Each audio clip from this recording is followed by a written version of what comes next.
In my last video, I made this, a Kelvin to Celsius converter.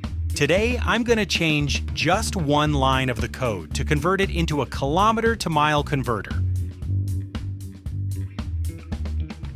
Let's do this. So this is the code of my Celsius to Kelvin converter. It's complete with the GUI, an entry box, a submit button, and a message window to show the result. First, we'll change the text from Celsius to Kelvin to kilometer to miles everywhere. Next, we'll look up the formula to convert kilometer to miles and just put that instead of the Celsius to Kelvin formula.